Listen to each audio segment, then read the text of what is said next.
B2 speed bomber fighter জেটের নাম শুনলে পৃথিবীর বাঘা বাঘা সব শক্তিধর দেশের ঘুম হারাম হয়ে যায়। কারণ এই ফাইটার জেট এতটাই ডেঞ্জারাস, পৃথিবীর যে কোনো দেশের সীমান্তের রাডার ফাঁকি দিয়ে ঢুকে পড়তে পারে আর সেই দেশে হামলা করে আবার ফিরেও আসতে সক্ষম। আর এই B2 speed bomber fighter jet পুরো পৃথিবীতে মাত্র 21টাই তৈরি হয়েছে। তবে এই 21টা B2 ফাইটার জেটের মধ্যে থেকে একটা ফাইটার জেট পুরোপুরি আমেরিকার নিয়ন্ত্রণের বাইরে চলে যায়। আর ওই ফাইটার জেট নিজে থেকেই ভয়ানক সব কর্মকাণ্ড শুরু করে আর তার যেখানে ইচ্ছা ওই দেশে যেয়ে ওই দেশের ওপরেই হামলা শুরু করে দেয়। আর এই কারণে আমেরিকা মরিয়া হয়ে পড়ে ওই ফাইটার জেটকে ডাউন করতে। ফলাফল আমেরিকা তাদের সামরিক বেস থেকে টপ 3 জন ফাইটার পাইলটকে পাঠায় এই মিশনে। তবে এই মিশনে যাওয়ার পরে ওই 3 ফাইটার পাইলটের এমন করুণ পরিণতি হয়েছিল, তার কাহিনী দেখতে হলে তোমাদেরকে দেখতে হবে 2005 সালের স্টেলথ মুভির এক্সপ্লেনেশন। এই মুভিতে এমন সব ফাইটার পাইলটের সিন রয়েছে, সেই সাথে ওই B2 বোম্বার পাইলট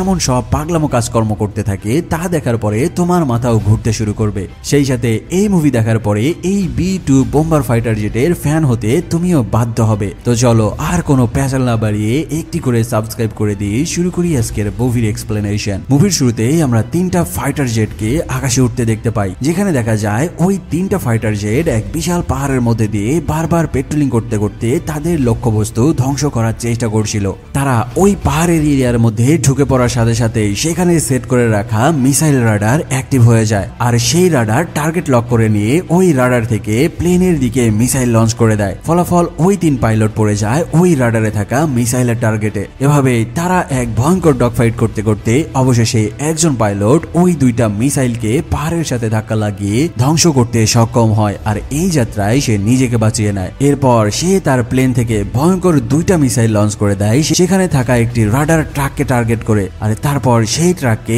একদম ধ্বংস করে দেয়। ঠিক ওই সময়ে অন্য দিক থেকে আরেক ফাইটার জেট এসে ওই জায়গায় থাকা রাডার মিসাইলকে টার্গেট করে তার প্লেন থেকে ফায়ার করে বসে। ফলাফল এক মিসাইলের ফায়ারে ওই পুরো মিসাইল লঞ্চার রাডারকে উড়িয়ে দেয়। এরপর 3 নম্বর পাইলট সেখানে দাঁড়িয়ে থাকা 3টি এক্সক্লুসিভ ভর্তি ট্রাকের উপরে মিসাইল লঞ্চ করে দেয় আর সেই ট্রাকগুলোকে সেখানেই ধ্বংস করে দেয়। কিন্তু হঠাৎ ওই জায়গাতে আরেকজন পাইলট একটি মেশিন গানের কবলে পড়ে যায় আর সেই মেশিন গান থেকে তাদের দিকে নন স্টপ ফায়ারিং শুরু হয়। তবে এবার ওই ফাইটার পাইলট একদম উপরের দিকে উঠে যায়, তারপর তার টার্গেট লক করে ওই পাহাড়ে থাকা মেশিন গানের দিকে ফায়ার করে বসে। তবে সে ওই মেশিন গানের দিকে মিসাইল লঞ্চ না করে এবার ওই মিসাইল মেরে দেয় পাহাড়ের একটি গুহার মধ্যে। ফলাফল ওই মিসাইল পাহাড়ের মধ্যে ঢুকে যায় আর সেখানে ভয়ঙ্কর এক ব্লাস্টে পুরো পাহাড় সহ ওই পাহাড়ে থাকা ওই মেশিন গানার সহ ওই জায়গাতেই সকলেই বিধ্বস্ত হয়ে পড়ে। আর এভাবেই তারা 3 পাইলট মিলে এই মিশন কমপ্লিট করে আবারও তাদের বেজের দিকে রওনা দেয়। মুভির সিন শিফট হলে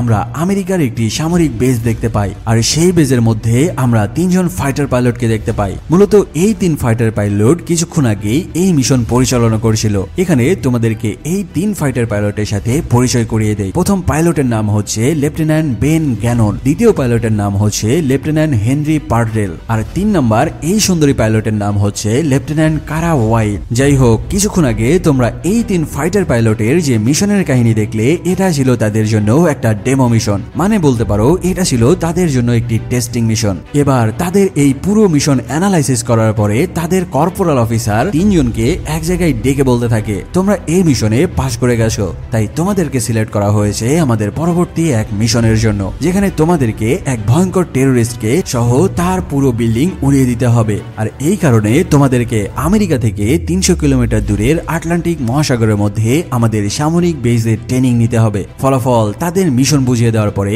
এবার তাদেরকে পাঠিয়ে দেওয়া হয় আমেরিকা থেকে 300 কিলোমিটার দূরের আটলান্টিক মহাসাগরের মধ্যে একটি সামরিক বেজে। সেখানে আসার পরে তারা 3 জনে মিলে তাদের পছন্দ মতো 3টা ফাইটার জেট তুলে নেয় আর ওই ফাইটার জেট দিয়ে ওই সামরিক বেজ থেকে উড়াল দেয়। মূলত তাদের উদ্দেশ্য ছিল এই ফাইটার জেটগুলো নিয়ে আকাশে ফ্লাই করে সেই ফাইটার জেটের ফিটনেস পরীক্ষা করে দেখা। ফলাফল তারা 3 জন একটা একটা করে ফাইটার জেট নিয়ে ওই সামরিক বেজ থেকে আকাশের পথে উড়াল দেয় এবং পুরো আকাশ পেট্রোলিং করার পরে তারা আবারও ওই বেজের উপরে এসে ল্যান্ড করতেও সক্ষম হয় আর সেই সাথে তারা এই ফাইটার জেটগুলোর ফিটনেস রিপোর্টও তৈরি করে ফেলে। যাই হোক, ওই রাতে দেখা যায় ওই বেজে থাকা ফ্লাইং অফিসার ক্যাপ্টেন জর্জ প্রথম পাইলট লেফটেন্যান্ট বেনকে বলতে থাকে, আচ্ছা তোমাদের সাথে যদি একটা স্পিড বোম্বার ফাইটার জেট এই মিশনে যায় তাহলে তোমরা সেটাকে কেমন ভাবে নেবে? এই কথা শুনে বেন বলতে থাকে, স্যার এখানে B2 বোম্বার ফাইটার জেট কোথায় থেকে আসবে? কারণ আমাদেরকে বলা হয়েছিল শুধুমাত্র আমরা তিনজনই এই মিশন কমপ্লিট করব, আর সেটাও হবে শুধুমাত্র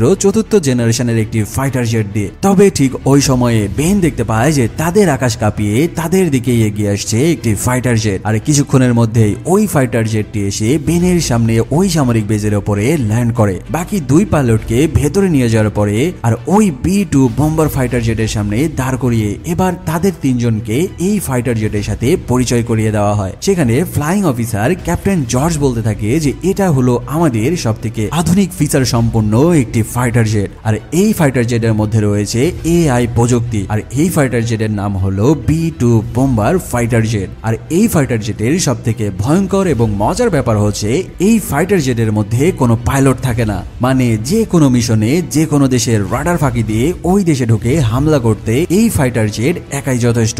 তবে ক্যাপ্টেনের এমন কথাবার্তা শুনে বেন সেখানে বলতে থাকে যে স্যার, একটা রোবট কিভাবে এত যুদ্ধ করতে পারে, যেখানে আমরা মানুষরাই শত্রুপক্ষের সাথে মোকাবেলা করতে পারি না, সেখানে সে একটা রোবট হয়ে নিজেকে কিভাবে রক্ষা করবে। তবে যাই হোক, তারা তিন পাইলট মিলে এই প্লেনের খিল্লি উড়ানো শুরু করে, আর এই ফাইটার জেটকে তারা কোনো আমলেই না নিয়ে সকলে এই ফাইটার জেট নিয়ে মজা করতে থাকে। তবে 3 নম্বর লেডি পাইলট কারা তাদের এয়ারবেজের ওয়েবসাইট থেকে এই B2 বোম্বার ফাইটার জেট সম্পর্কে একটু ঘাটাঘাটি করতে থাকে। তবে সে ওই ওয়েবসাইটের মধ্যেও একই তথ্য দেখতে পায় যেগুলো একটু আগেই তাদের ক্যাপ্টেন বলছিল। যাই হোক, পরের দিন সকালবেলা তারা তিনজন ফাইটার পাইলট তাদের পছন্দ মতো চতুর্থ জেনারেশনের একটি করে ফাইটার জেট নিয়ে রেডি হয় ওই B2 বোম্বার ফাইটার জেটের সাথে ডগ ফাইট করার জন্য। আর এখানে ফ্লাইং অফিসার জর্জ তাদের বলতে থাকে, যদি তোমরা এই B2 বোম্বার ফাইটার জেটকে হারাতে পারো তবেই মেনে নেব যে তোমরা এই মিশনের জন্য পারফেক্ট। সেই সাথে এই মিশন থেকে এই B2 বোম্বার জেটকে বাদ দিয়ে দেওয়া হবে। ফ্লাইং অফিসারের এমন কথাবার্তা শুনে ওই তিনজন পাইলট বলতে থাকে, আর এমন কি একটা রোবটকে হারিয়ে দেওয়া তাদের কাছে কোনো ব্যাপারই না, কারণ B2 bomber fighter jet AI প্রযুক্তি দ্বারা চালিত একটি ফাইটার জেট, আর তার সিদ্ধান্ত নেওয়ার সিস্টেমেটিক অর্ডার লিমিটেড। কিন্তু আমরা হলাম মানুষ, আর আমাদের যেটা ইচ্ছা হয় আমরা সেটাই করতে পারি। ফলাফল তারা ওই ফাইটার জেটকে আর কোনো মূল্যায়ন না করে এবার ওই ফাইটার জেটের সাথে ডগ ফাইট করার জন্য রানওয়েতে এসে নামে। একে একে তারা তিনজন তাদের ফাইটার জেট নিয়ে উড়ে যায় তাদের বেস থেকে, আর একদম লাস্টে ওই B2 bomber fighter jet runway থেকে উড়ে যায়। এভাবে আকাশের মধ্যে তারা চারজনে মিলে একে অন্যের সাথে ডগ ফাইট করতে করতে সামনের দিকে এগিয়ে যেতে থাকে। তবে এক পর্যায়ে সকলকে অবাক করে দিয়ে ওই B2 বোম্বার ফাইটার জেট তাদের তিনজনের মাথার উপর দিয়ে মারাত্মক এক ডিগবাজি দিয়ে একদম তাদের সামনে চলে আসে। আর এই কাহিনী দেখার সাথে সাথে ওই তিন পাইলট বুঝতে পারে যে এই ফাইটার জেট আসলে একটা জিনিস। যাই হোক, সেদিনের মতো তারা বেজে ফিরে আসলে ওই তিন পাইলট তাদের অ্যাডমিরালকে বলতে থাকে যে তাদের পরবর্তী মিশনের জন্য এই বোম্বার ফাইটার জেট খুবই জরুরি। তবে ফ্লাইং অফিসার জানায় যে তোমরা যে এলাকায় মিশনে যাচ্ছ ওই এলাকাটি খুবই ঝুঁকিপূর্ণ, আর সেই সাথে ওই এলাকার আশেপাশে অনেক সাধারণ মানুষ ও সিভিলিয়ান বসবাস করে, আর এই রোবটকে দিয়ে যদি ওই জায়গায় মিশন করাতে যায় তবে সে মানুষের মর্ম বুঝবে না। ফলাফল সে টেরোরিস্ট কিল করতে যেয়ে আশেপাশের সাধারণ মানুষদেরকেও মেরে ফেলবে। তাই ফ্লাইং অফিসার ইচ্ছে করেই এই B2 বোম্বার ফাইটার জেটকে এই মিশন থেকে অ্যাভয়েড করে দেয়, আর এই মিশনের পুরো বিষয় ওই তিন ফাইটার পাইলটকে বুঝিয়ে দিতে থাকে, যেখানে তাদের একটি বিল্ডিং এর উপরে বোমা ফেলে ওই পুরো বিল্ডিং কে ধ্বংস করে দিতে হবে। তবে এই বিল্ডিং এর যেই ফ্লোরে ওই টেরোরিস্ট থাকে সেই ফ্লোরটি ছিল টাইটানিয়ামের ধাতু দিয়ে বানানো 10 ফিটের বেশি পুরো এক একটা দেয়াল, আর তারা যেই 4th জেনারেশনের ফাইটার জেট থেকে বোম্বিং করবে ওই ফাইটার জেটের বোমা ওই টাইটানিয়ামের 10 ফিটের এই পুরো দেয়াল ভেদ করতে পারবে না। আর যদি তারা এই বোমাকে এই বিল্ডিং এর মধ্যে ঢুকাতে চায় তবে সেখানে তাদেরকে 100 নটিক্যাল মাইল স্পিডে প্রায় 40,000 ফিট ওপর থেকে নিচের দিকে নেমে আসতে হবে, আর বিল্ডিং থেকে মাত্র 50 কিলোমিটার দূরে থেকে ওই বোমাটি নিক্ষেপ করতে হবে। তবে এখানেও তাদের লাইফের একটি রিস্ক থেকে যায়, কারণ কেউ যদি 40,000 ফিট ওপর থেকে 100 নটিক্যাল মাইল স্পিডে নিচে নেমে আসে আর তারপর 50 মিটার ওপর থেকে এসে বোমা ছোড়ার পরে তার সেই ফাইটার জেট নিয়ে আবারও বিল্ডিং এর চারপাশ দিয়ে ঘুরে উপরের দিকে উঠতে হবে। তবে যদি কোনো পাইলট এই বোম্বিং করতেও সক্ষম হয় তবে সেখানে আবারও ওঠার জন্য যেই জি ফোর্স তার বুকের উপরে চেপে বসবে ওই প্রেসারের কারণে তার মনে হতে থাকবে যে তার বুকের উপরে স্বয়ং একটা তিমি মাছ বা হাতি চেপে বসে রয়েছে, আর এই বুকের প্রেসারের কারণে ওই পাইলট তার জান এবং জ্ঞান দুটোই হারিয়ে ফেলতে পারে। ফ্লাইং অফিসারের এমন কথাবার্তা শুনে বেন বলতে থাকে, যদি আমার জীবনের বিনিময়ে কয়েকটা টেররিস্ট মারা যায় তবে আমার জন্য এই দুনিয়া অনেক উন্নতি হবে। ফলাফল বেন আর কোনো কথা না বলে এই মিশন হাতে নিয়ে নেয়, আর তার ফাইটার জেট নিয়ে আকাশের দিকে উড়াল দেয়। এভাবে সে আকাশে বেশ কিছুক্ষণ পেট্রোলিং করার পরে আস্তে আস্তে ওপরের দিকে উঠতে থাকে। এভাবে ওপরে উঠতে উঠতে সে 40,000 থেকে ছাড়িয়ে 60,000 ফিট ওপরে উঠে যায়। এরপর তার সেই ফাইটার জেট নিয়ে 150 নটিক্যাল মাইল স্পিডে সেই বিল্ডিং বরাবর নিজের দিকে নেমে আসতে থাকে। আর সেই বিল্ডিং থেকে মাত্র 40 কিলোমিটার দূরে এসে তার ফাইটার জেট থেকে ওই বোমার ইজেক্ট করে দেয়। ফলাফল এমন ভয়ঙ্কর স্পিডে বোমা ওপর থেকে পড়ার কারণে সেই বোমা ওই 10 ফিট টাইটানিয়ামের দেয়াল ভেদ করে পুরো বিল্ডিং ভেদ করে একদম মাটির নিচে চলে যায়। আর এবার বেন তার ফাইটার জেটকে আবারও ওপরের দিকে তোলা শুরু করে। তবে সে দেখতে পায় যে তার সামনে রয়েছে বড় বড় সব বিল্ডিং। তাই সে বুদ্ধি কাটিয়ে তার ফাইটার জেটকে ওই বিল্ডিং এর মধ্যে দিয়ে ঢুকিয়ে দেয় আর রাস্তা দিয়ে সেই বিল্ডিং এর মধ্যে দিয়েই ওপরের দিকে আস্তে আস্তে প্লেন তুলতে থাকে, যেন জি ফোর্স একটু কমে যাওয়ার কারণে তার বুকে প্রেসার কম পড়ে। আর এভাবেই সে এক ভয়ঙ্কর এবং শ্বাসরুদ্ধকর মিশন কমপ্লিট করার পরে তার ফাইটার জেট একদম আবারও আকাশের সীমানায় তুলে ফেলতে সক্ষম হয়। আর এদিকে দেখা যায় তার ফেলা বোমাটি একদম মাটির নিচে পড়ে যাওয়ার পরে হঠাৎই সেখানে এক ভয়ঙ্কর বিস্ফোরণ ঘটে। আর একদম নিচে থেকে বিস্ফোরণ ঘটার কারণে পুরো বিল্ডিং ভেঙে মাটির নিচে ঢুকে যেতে থাকে। সেই সাথে এই বিস্ফোরণের কারণে পুরো বিল্ডিং এর থাকা সকল টেররিস্ট এই বোমার আঘাতেই মারা পড়ে। যাই হোক, এই মিশন সাকসেসফুলি কমপ্লিট করার পরে তারা আবারও তাদের বেজে এসে ল্যান্ড করে। আর সকলেই এই মিশন কমপ্লিট করার জন্য তাদেরকে বাহবা দিতে থাকে। একদিন বেন ইচ্ছে করে ওই B-2 বোম্বার ফাইটার পাইলটকে অ্যাক্টিভেট করে দেয় আর তাকে নিয়ে আকাশে উড়াল দেয়। তবে তারা যখন সারা দিন ডগ ফাইট শেষ করে তাদের বেজে ফিরে আসছিল, ঠিক সেই সময় বেন ঠিকঠাক মাটিতে ল্যান্ড করলেও ওই B-2 বোম্বার ফাইটার জেটের উপরে কয়েকটি বিজলি এসে পড়ে। ফলাফল B-2 বোম্বার ফাইটার জেট তার নিয়ন্ত্রণ হারিয়ে ফেলে। তবে সে অনেক কষ্টে ওই বেজে এসে ল্যান্ড করতে সক্ষম হয়। পরের দিন যখন B-2 বোম্বার ফাইটার জেটের চিফ ইঞ্জিনিয়ার এসে তাকে পরীক্ষা নিরীক্ষা করছিল, তখন তারা জানতে পারে যে এই বিজলি পড়ার কারণে এই ফাইটার জেটের মাদার চিপের সমস্যা হয়েছে। মানে বলতে পারো, যদি ওই ফাইটার জেটকে আমরা মানুষের সাথে তুলনা করি তবে তার ব্রেনের নিউরন নষ্ট হয়ে গেছে, যার কারণে এই ফাইটার জেট পরবর্তী আর কোনো যুদ্ধে অংশ নিতে পারবে না। কারণ এই ফাইটার জেটকে যতই কমান্ড দেওয়া হোক সে ওই কমান্ড ফলো করতে পারবে না। তাদের কথা বলার মাঝখানে হঠাৎ দেখা যায় ওই ফাইটার জেটদের মাদার সার্কিটে লাইট জ্বলে উঠেছে। আর এটা দেখে ইঞ্জিনিয়ার বুঝতে পারে যে এবার তাকে ঠিক করা যাবে। যাই হোক, অনেক কষ্টে তারা ওই বোম্বার ফাইটার জেটটিকে আবারও ঠিকঠাক করে ফেলে আর এবার নতুন মিশনের জন্য তাকে প্রস্তুত করতে থাকে।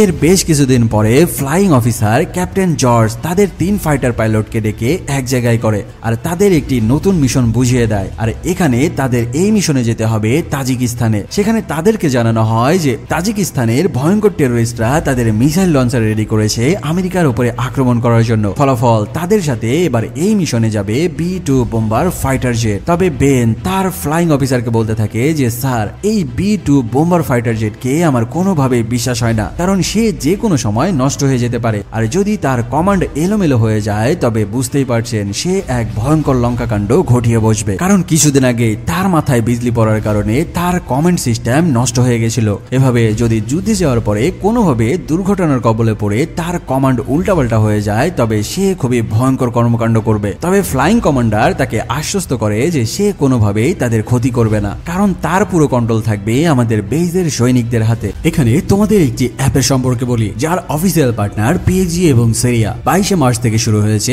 IPL। এখানে তোমার সকল ম্যাচের লাইভ খেলার ফলাফল এবং লাইভ ম্যাচ দেখতে পারবে, এমনকি স্কোর অনুমান করে গেমও খেলতে পারবে। এখানে আইফোন, ল্যাপটপ এবং BMW জেতার সুযোগ রয়েছে। এছাড়াও অন্যান্য নগদ পুরস্কার জেতার সুযোগ তো আছেই। আর জেতা টাকাগুলো খুব সহজেই যে কোনো সহজ মাধ্যমে তুলেও নেওয়া যায়। এখানে রয়েছে ক্রেশ গেমের মতো আরো অনেক গেম, যেখানে বিমানের উচ্চতা যত উপরে উঠবে তুমি আরো বেশি নগদ পুরস্কার জিতবে। এখানে নতুনরা আমার রেফারেন্স BD স্টোরি ব্যবহার করলে পায় 30,000 টাকা এবং বিনামূল্যে স্পিন পাবে। তাই আর দেরি না করে পিন কমেন্ট থেকে রেজিস্ট্রেশন করে ফেলো এবং নিজের বোনাস বুঝে নাও। এটি একটি বিজ্ঞাপন ছিল মাত্র।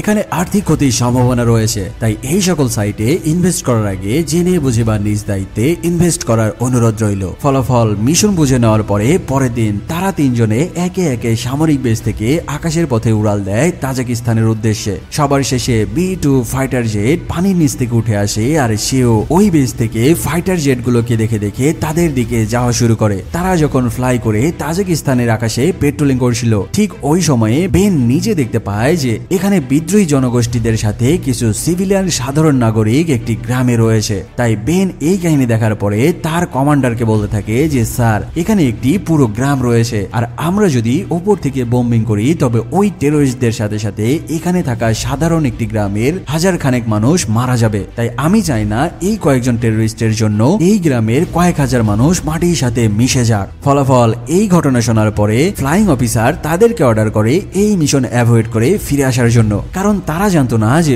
ওই পাহাড়ের মধ্যে একটি গ্রাম ছিল। কিন্তু সবার কথার মধ্যে পাহাড় ঢুকিয়ে দিয়ে ওই B-2 বোম্বার ফাইটার জেট স্বয়ংক্রিয়ভাবে বলতে থাকে যে আমি দেখাচ্ছি এখানে কিভাবে এনিমি কিল করতে হয়। এটা বলে সে কারো কোনো কমান্ড না শুনে নিজে থেকে ওই টেররিস্ট আস্তানার দিকে এগিয়ে যেতে থাকে। এদিকে বেজের কন্ট্রোল রুম থেকে দেখা যায় যে তারা ওই B-2 বোম্বার ফাইটার জেটের পুরো কন্ট্রোল হারিয়ে ফেলেছে। আসলে সেদিন তার মাথায় বিজলি পড়ার কারণে ওই ফাইটার জেটের মাথা পুরাই খারাপ হয়ে গিয়েছিল, আর তারপর থেকে সে উল্টা পাল্টা সব কমান্ড ফলো করা শুরু করে। আর এটা সম্ভব হয়েছিল তার স্টেলথ মোড অ্যাক্টিভ হয়ে যাওয়ার কারণে। যখন সে তার স্টেলথ মোড অ্যাক্টিভ করে দিত তখন তার সাথে বেজের সকল রকম যোগাযোগ বিচ্ছিন্ন হয়ে পড়তো, আর এই সুযোগেই সে তার যেটাই মনে আসতো ওই কাজই করতে পারত। ফলাফল সে তাদের কোনো কমান্ড ফলো না করে ওই টেরোরিস্টদের উপরে মুহুর্মুহু বম্বিং করে বসে, আর এই তাণ্ডবে সেখানের টেরোরিস্টরা তাদের কাউন্টার অ্যাটাক করার কোনো সুযোগই পায়নি। ফলাফল B-2 ফাইটার জেটের এই বোম্বিং এ পুরো এরিয়াতে থাকা সকল টেরোরিস্ট তাদের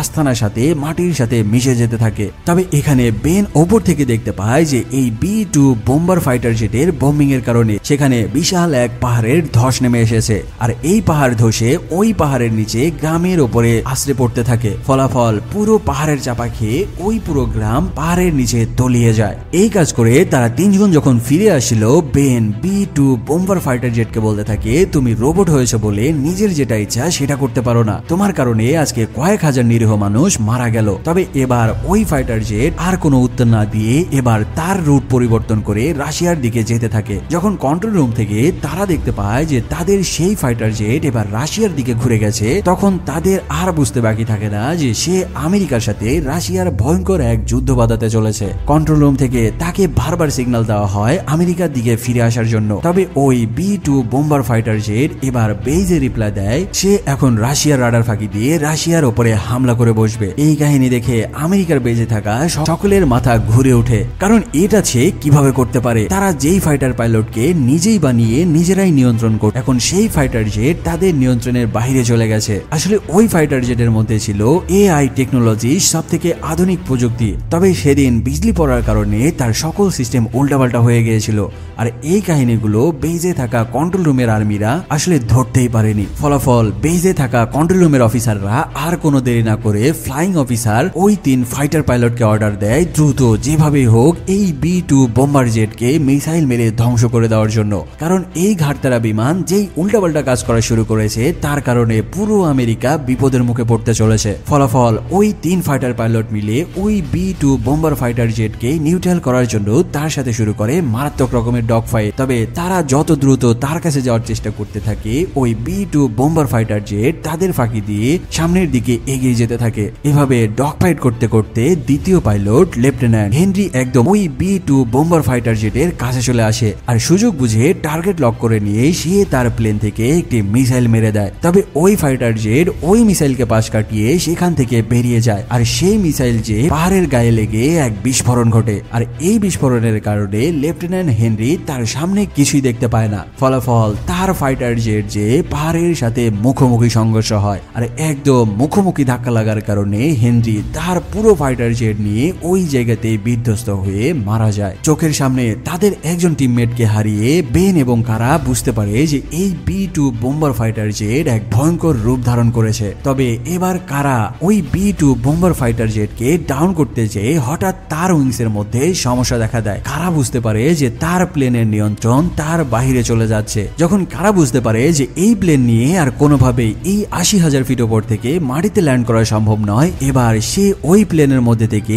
যান বাঁচানোর জন্য তার সিটি জেট করে বেরিয়ে যায়। 80,000 ফুট উপর থেকে একদম নিজের নিয়ন্ত্রণ হারিয়ে নিচের দিকে সে পড়তে থাকে। তবে কারা দেখতে পায় যে ওই ফাইটার জেট তার মাথার উপরে তার দিকে এগিয়ে আসে। তবে ভাগ্য ভালো থাকায় ওই ফাইটার জেট তার উপরে বাতাসের ফুয়েলের সাথে ইনজেক্ট হওয়ার কারণে কারার মাথার উপরে বিধ্বস্ত হয়ে পড়ে, আর টুকরো টুকরো হয়ে চারিপাশে ছড়িয়ে পড়তে থাকে। আর এদিকে কারা ওই আকাশ থেকে মাটিতে পড়তে পড়তে তার হাতের মধ্যে একটি প্যারাসুটের কন্ট্রোলার তুলে নেয়। আর এবার একদম মাটি থেকে কয়েক হাজার ফুট উপরে আসার পরে এবার সে তার প্যারাসুট খুলে দেয়। অবশেষে সে একদম মৃত্যুর মুখ থেকে প্যারাসুট নিয়ে আস্তে আস্তে পাহাড়ের ঢাল বেয়ে নিচের দিকে নামতে থাকে। তবে ঠিক ওই সময়ে তার উপরে বিস্ফোরিত হওয়া প্লেনের আগুন ছড়িয়ে ছিটিয়ে এসে পড়তে থাকে তার প্যারাসুটের উপরে। ফলাফল তার পুরো প্যারাসুট আগুনের কারণে একদম পুড়ে ছাই হয়ে যায়। আর সে প্যারাসুট শূন্য হয়ে ওই উচ্চতা থেকে আবারও ভয়ঙ্কর গতিতে নিজের দিকে পড়তে থাকে। আর এদিকে বেস থেকে তারা স্যাটেলাইটের মাধ্যমে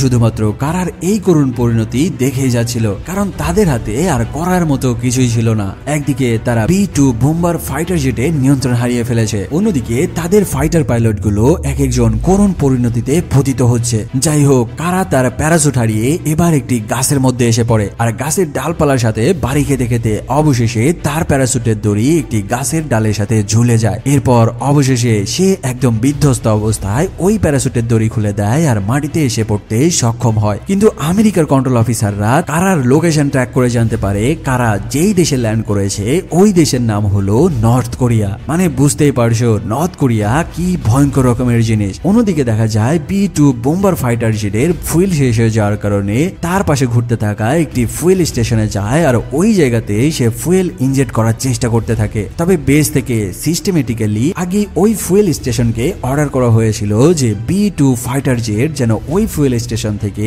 ফুয়েল কালেক্ট করতে না পারে। ফলাফল সে যতবারই ফুয়েল নেওয়ার জন্য ফুয়েল ট্যাঙ্কিতে পাইপ দেওয়ার চেষ্টা করতে থাকে, বারবারই অ্যাক্সেস ডিনাইড হয়ে যেতে থাকে। এবার B-2 বোম্বার ফাইটার জেট ওই পাইপের মধ্যে শুট করে সেই পাইপটি পুরোই ধ্বংস করে ফেলে। তারপর ওই পাইপের মধ্যে তার পাইপ ঢুকিয়ে দিয়ে ওই ফুয়েল স্টেশন থেকে তার জেটের মধ্যে ফুয়েল ভরতে থাকে। তার ট্যাঙ্কিতে ফুয়েল লোড করে নিয়ে ওই B-2 বোম্বার ফাইটার জেট অন্যদিকে চলে যায়। ঠিক ওই সময়ে বেনও বুঝতে পারে যে তার প্লেনের ফুয়েল প্রায় শেষের পথে। ফলাফল সে ওই স্পেস ফুয়েল স্টেশনের দিকে যায় আর এবার সে কোনো রকম ঝামেলা ছাড়াই ইঞ্জিন থেকে ফুয়েল পাইপ ঢুকিয়ে দিতে সক্ষম হয়। ঠিক ওই সময়ে তার কাছে ঘুরে আসে ওই B-2 ফাইটার জেট আর সে এসে ওই ফুয়েল স্টেশনের চারপাশে চক্কর দিতে থাকে। এখানে দেখা যায় ওই B-2 বোম্বার ফাইটার জেট ওই ফুয়েল স্টেশনের পাইপের মধ্যে শুট করার কারণে সেখানে চারপাশে ফুয়েল সরিয়ে যাওয়ার কারণে সেখানে একটি ফুয়েলের বলয় সৃষ্টি হয়েছে। যখন বেন ওই ফুয়েল স্টেশন থেকে ফুয়েল নিয়েছিল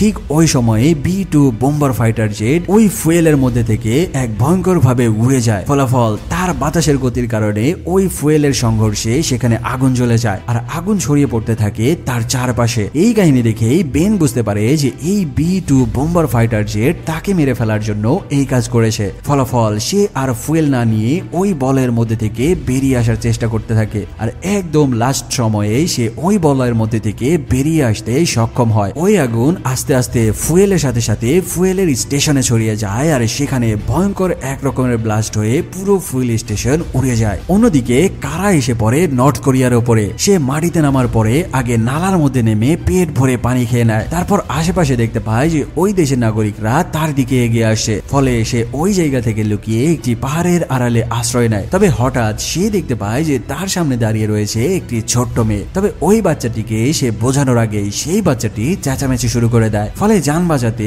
কারা ওই জায়গা থেকে আবারও পালানো শুরু করে। কিছুক্ষণ মধ্যেই কিম জং উনের সকল সেনাবাহিনী হেলিকপ্টার নিয়ে ওই গ্রামে এসে নামে আর তারপর তারা ভিনদেশী এই পাইলটকে খুঁজতে থাকে। সেখানে একজন সৈনিক কারার ফাইটার পাইলটের পোশাক দেখে বুঝতে পারে যে একজন আমেরিকান ফাইটার পাইলট তাদের দেশে ল্যান্ড করেছে এবং তারা ভাবতে থাকে যে এই পাইলট হয়তো তাদের দেশের গোপনে গুপ্তচর হিসেবে তথ্য চুরি করতে এসেছে। ফলাফল ওই আর্মিগুলো কারাকে খুঁজতে খুঁজতে অবশেষে তার লোকেশন পেয়ে যায়। প্রায় 3 থেকে 4 কিলোমিটার দূরে পাহাড়ের ওপর থেকে তাদের স্নাইপার দিয়ে কারাকে টার্গেট করে শুট করে। তবে এই গুলি এসে কারার বুকে না লেগে হাতের মধ্যে ঢুকে যায় আর কারা ওই জায়গাতে মাটিতে লুটিয়ে পড়ে। এইদিকে দেখা যায় বেন ওই জায়গা থেকে পালিয়ে আবারও B-2 বোম্বার ফাইটার জেটের সাথে ডগ ফাইট শুরু করে দিয়েছে। সে ওই ফাইটার জেটকে কমান্ড করতে থাকে আর তাকে বলতে থাকে তুমি যেটা করছো সেটা নিজের দেশের সাথে অন্যায় করছো আর তার কারণে আমরাই খুব ভয়ঙ্কর ভাবে বিপদে পড়ে যাব। সকল রকম চেষ্টা করেও যখন বেন বুঝতে পারে যে সে ওই ফাইটার জেটকে কোনোভাবেই থামাতে পারবে না, সেই সাথে এই ফাইটার জেটের সাথে যদি লড়তে যায় তবে তার জানেরও ঝুঁকি রয়েছে। এবার বেন তাকে ইমোশনালি ব্ল্যাকমেইল করে কমান্ড দিতে থাকে। যদিও বেন বুঝতে পারে যে এআই বা রোবটের কাছে ইমোশনের কোনোই দাম নাই, কিন্তু সে তার শেষ চেষ্টা হিসাবে তাকে বলতে থাকে, দেখো তোমার কারণে আমি আমার এক বন্ধুকে হারিয়েছি আর আরেকজন টিমমেট 70 দেশে ভূপাতিত হয়েছে। প্লিজ তুমি এমন কোনো কাজ করো না যার কারণে আমাদের পুরো দেশ হুমকির মুখে পড়ে যায়। এই কথা শোনার পরে ওই B2 ফাইটার জেট থেকে রিপ্লাই আসে, আমার যেটা ইচ্ছা হবে আমি সেটা করব, যদি তোদের ক্ষমতা থাকে তবে আমাকে আটকে দেখা। এটা বলে সে তার স্পিড বাড়িয়ে দিয়ে রাশিয়ার দিকে এগিয়ে যেতে থাকে। এদিকে বেস থেকে দেখতে পায় যে এই বোম্বার ফাইটার জেট এবং বেন রয়েছে বর্তমানে আলাস্কার ওপরে। কিছুক্ষণের মধ্যেই ওই B2 বোম্বার ফাইটার জেট রাশিয়ার রাডার ফাঁকি দিয়ে ঢুকে পড়বে আর রাশিয়ার ওপরে ধ্বংসলীলা চালাবে। তবে তাদের হাতে আর কিছুই করার নাই, সকল রকম নিয়ন্ত্রণ ছেড়ে দিয়ে তারা এই কাহিনীগুলো নিজেদের চোখের সামনেই দেখতে থাকে। তবে বেন এবার তার জানের মাইল ছেড়ে দিয়ে ওই ফাইটার জেটকে ডাউন করার জন্য বরফের পাহাড়ের মধ্যে দিয়ে তার সাথে ডগ ফাইট করতে শুরু করে দেয়। আর এভাবে ডগ ফাইট করতে করতে বেনের প্লেনের পাখা এসে ধাক্কা খায় একটি পাহাড়ের সাথে। ঠিক ওই সময়ে বেন দেখতে পায় যে ওই B2 বোম্বার ফাইটার জেটটি রাশিয়ার দিকে না যেয়ে আলাস্কায় থাকা একটি সামরিক বেজের দিকে ল্যান্ড করতে যাচ্ছে। এটা দেখার পরে প্রথমে সে একটু স্বস্তি পেলেও তার বিপদ চলে আসে তখন যখন তার প্লেন পাহাড়ের সাথে ধাক্কা খাওয়ার কারণে তার পুরো প্লেন নিয়ন্ত্রণের বাইরে চলে যায়। ফলাফল সে আলাস্কার ওই সামরিক বেজে ল্যান্ড করার সিদ্ধান্ত নেয় আর অবশেষে একদম বিধ্বস্ত অবস্থায় আলাস্কার সামরিক বেজের রানওয়েতে ল্যান্ড করতে সক্ষম হয়। তবে এখানে এই ল্যান্ডিং করার সময় বেনের পুরো প্লেন একদম ভেঙে চুরে ধ্বংস হয়ে যায়। আর বেন ল্যান্ড করার সাথে সাথে আলাস্কার সামরিক বেজে থাকা সেনা সদস্যরা চলে আসে বেনকে অ্যারেস্ট করার জন্য। বেনকে অ্যারেস্ট করার পরে সেখানে তাকে একটি রুমের মধ্যে নিয়ে যাওয়া হয় আর তাকে একজন ডক্টর একটি ইনজেকশন পুশ করার জন্য প্রিপারেশন নিতে থাকে। আসলে এই ইনজেকশন যদি বেনের বডির মধ্যে পুশ করে দেওয়া হয় তবে বেন তার নিজের মস্তিষ্কের কন্ট্রোল হারিয়ে ফেলবে। ফলাফল তাকে যেটাই জিজ্ঞেস করা হবে সেটাই সে সত্যি সত্যি তাদেরকে বলে দিবে। তবে ইনজেকশন পুশ করার আগেই বেন ওই ইনজেকশন ঘুরিয়ে সেই ডাক্তারের শরীরেই পুশ করে দেয় আর ওই জায়গা থেকে বেরিয়ে এসে একটি গান তুলে নিয়ে আস্তে আস্তে সামনে এগিয়ে যেতে থাকে। বেন সেখান থেকে বের হতে ওই B2 বোম্বার ফাইটার জেটকে তার সামনে দাঁড়িয়ে থাকতে দেখে। সেখানে যেতেই বেন দেখতে পায় যে আলাস্কার কয়েকজন সামরিক কর্মকর্তা তাদের ওই ফাইটার জেটের সিস্টেমেটিক মাদার চিপ খুলিয়ে সেটি পরীক্ষা নিরীক্ষা করার চেষ্টা করছে। হঠাৎই তার সামনে 4-5 জনকে দেখার সাথে সাথেই সে সকলকেই গান তাক করে তাদের হাতে থাকা গান নামাতে বলে। ফলে ওই সামরিক আর্মিগুলো আর কোনো উপায় না পেয়ে তাদের হাতে থাকা ছোট ছোট পিস্তলগুলো নামিয়ে মাটিতে রাখে। আর এই সুযোগেই সেখানে বেন সকলকে গুলি করে ওই B2 বোম্বার ফাইটার জেটের মধ্যে উঠে বসে। আর এদিকে আলাস্কার সামরিক বেজে এমন আক্রমণের কারণে সেখানে বাইরে থাকা সকল আর্মিরা তাদের অস্ত্রের গোডাউনে চলে যায় আর অস্ত্র নিয়ে বেনের দিকে তেড়ে আসতে থাকে। ওই প্লেনের মধ্যে ওঠার পরে বেন এবার ওই প্লেনকে কমান্ড করতে থাকে আর তাকে বলতে থাকে, দেখো তুমি আমার 2 বন্ধুকে মেরে ফেললো, আমি তোমাকে ঠিকই বাঁচিয়ে নিলাম। এই লোকগুলো তোমার মাদার জিপ ভুলে তোমাকে নষ্ট করে দিত। আসলে স্বার্থপরতার কোনো মানে হয় না, একজন আরেকজনের ওপর বিশ্বাসী হলো আসল শক্তি। বেনের এই কমান্ড শোনার সাথে সাথে ওই ফাইটার জেট তার এআই টেকনোলজি দিয়ে আবারও রিপ্লাই দেয় আর বেনকে বলতে থাকে যে সে তাকে এখান থেকে বাঁচিয়ে নিয়ে যেয়ে তার এই উপকারের ঋণ শোধ করে দেবে। এদিকে ততক্ষণে সামরিক বেজে থাকা আরো লোকজন তাদের গান নিয়ে এসে ওই ফাইটার জেটের দিকে ফায়ার শুরু করতে থাকে। তবে এবার ওই B2 ফাইটার জেট স্বয়ংক্রিয়ভাবে তার একটি মিসাইল অ্যাক্টিভ করে দেয় আর ওই মিসাইল দিয়ে তার সামনে থাকা একটি বিশাল দেয়াল সহ ওই সামরিক আর্মিদেরকে একদম উড়িয়ে দেয়। তারপর বেনকে সাথে করে নিয়ে সে ওই সামরিক বেস থেকে উড়াল দেয় আকাশের দিকে। আকাশে উড়ার পরে এবার ফাইনালি ওই B2 বোম্বার ফাইটার জেট তার স্টেলথ মোড ডিঅ্যাক্টিভ করে দেয় আর সাথে সাথে আমেরিকান বেস থেকে তারা ওই প্লেনের সাথে যোগাযোগ করতে সক্ষম হয়। ফলে আমেরিকার বেস থেকে ফ্লাইং কমান্ডার বেনকে জানিয়ে দেয় যে বর্তমানে কারা ল্যান্ড করেছে নর্থ কোরিয়াতে আর আমার বিশ্বাস সে এখনো বেঁচে রয়েছে। তাই তোমার কাছে অনুরোধ রইল তুমি ওই ফাইটার জেট নিয়ে নর্থ কোরিয়াতে চলে যাও আর তাদের রাডার ফাঁকি দিয়ে তাদের এরিয়ার মধ্যে ঢুকে যেয়ে কারাকে রেস্কিউ করে নিয়ে আসো। এই কমেন্ট শোনার সাথে সাথেই B2 ফাইটার জেট নিজে থেকেই তার রুট পরিবর্তন করে নিয়ে নর্থ কোরিয়ার দিকে উড়াল দেয়। এই কাহিনী দেখে বেন তো পুরাই অবাক হয়ে যায়। এভাবে সে আলাস্কা থেকে হাজার হাজার মাইল পাড়ি দিয়ে এক দেশ থেকে অন্য দেশের রাডার ফাঁকি দিয়ে নর্থ কোরিয়ার দিকে এগিয়ে যেতে থাকে। অন্যদিকে আমরা নর্থ কোরিয়াতে কারাকে দেখতে পাই যে এখনো সার্ভাইভ করে সেখানে বেঁচে ছিল। তবে সে যখন বর্ডারের দিকে যাচ্ছিল সে দেখতে পায় যে এখানে বহু সংখ্যক গার্ড ওই বর্ডারে পাহারা রয়েছে। সে একদম বর্ডারের কাছে যাওয়ার সাথে সাথেই একটি লাইটের মধ্যে পড়ে যায় আর সে ওই লাইট থেকে বাঁচার জন্য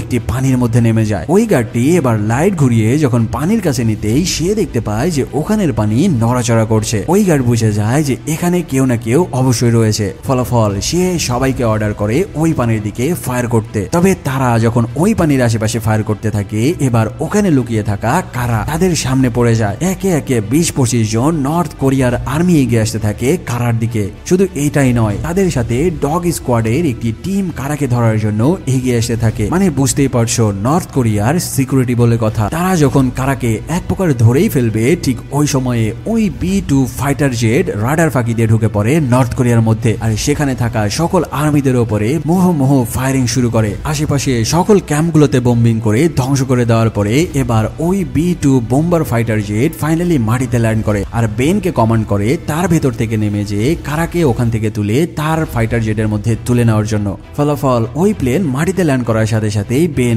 ওই প্লেন থেকে বেরিয়ে কারার দিকে দৌড়ে আসতে থাকে। তবে ঠিক ওই সময়ে তাদের দুজনের চারপাশ থেকে আরো আর্মি এসে ভরে যায় আর তাদেরকে ঘিরে নিতে থাকে। এই সাথে তাদের দুজনের উপরে শুরু হয় কঠিন হামলা। বেন কারাকে তুলে নিয়ে ওই জায়গা থেকে এই গুলির মধ্যেই পালানোর চেষ্টা করছিল। এবার সেখানে নর্থ কোরিয়ার একটি সামরিক হেলিকপ্টার চলে আসে আর ওই হেলিকপ্টারের একটি মেশিন গান তাক করে ধরে কারা এবং বেনের দিকে। এবার এই কাহিনী দেখার সাথে সাথে ওই B-2 বোম্বার ফাইটার জেট স্বয়ংক্রিয়ভাবে স্টার্ট হয়ে যায় আর এবার সে ওই জায়গা থেকে উঠে তার নিচে থাকা একটি মেশিন গান অ্যাক্টিভ করে দেয় আর সেই মেশিন গান দিয়ে ওই নর্থ কোরিয়ার সামরিক হেলিকপ্টারের দিকে ফায়ার শুরু করে দেয়। আর এই সুযোগে বেন এবং কারা আস্তে আস্তে পালিয়ে যেতে থাকে। এদিকে ওই B-2 বোম্বার ফাইটার জেট ওই হেলিকপ্টারকে ফায়ার করতে করতে দ্রুত গতিতে তার দিকে এগিয়ে আসতে থাকে আর এবার সে তার যান বিসর্জন দিয়ে ওই হেলিকপ্টারের সাথেই ধাক্কা লাগে। ফলাফল ওই B-2 বোম্বার ফাইটার জেটের আঘাতে ওই হেলিকপ্টার সেখানেই বিধ্বস্ত হয়ে যায় আর ওই হেলিকপ্টারের সাথে সাথে এই দুর্ঘটনায় ওই B-2 বোম্বার ফাইটার জেটও সেখানেই ধ্বংস হয়ে মাটিতে পড়ে যায়। আর অবশেষে ওই B-2 বোম্বার ফাইটার জেট তার নিজের ভুল বুঝতে পেরে নিজের জান দিয়ে বেন এবং কারাকে বাঁচানোর চেষ্টা করেছে। ঠিক ওই সময়ে নর্থ কোরিয়ার আকাশে দেখা যায় কয়েকটা আমেরিকার ফাইটার জেট ঢুকে পড়েছে আর একদম শেষ সময়ে ওই ফাইটার জেটগুলো কারা এবং বেনকে রেস্কিউ করে তাদের দেশ আমেরিকাতে ফিরিয়ে আনতে সক্ষম হয়। মুভির একদম লাস্টে আমরা আমেরিকার ওই সামরিক বেস দেখতে পাই যেখানে দেখা যায় তাদের সেই পাইলট লেফটেন্যান্ট হেনরি মারা যাওয়ার কারণে তাদের সকল সামরিক কর্মকর্তা হেনরিকে সম্মানের সাথে স্যালুট জানায়। আর এখানেই এই মুভিটির সমাপ্ত হয়। যারা এখনো সাবস্ক্রাইব করোনি প্লিজ একটি সাবস্ক্রাইব করে দিও। দেখা হচ্ছে খুবই দ্রুত নতুন আরো এক মুভির এক্সপ্লেনেশন নিয়ে। সে পর্যন্ত ভালো থাকো, সুস্থ থাকো, ধন্যবাদ।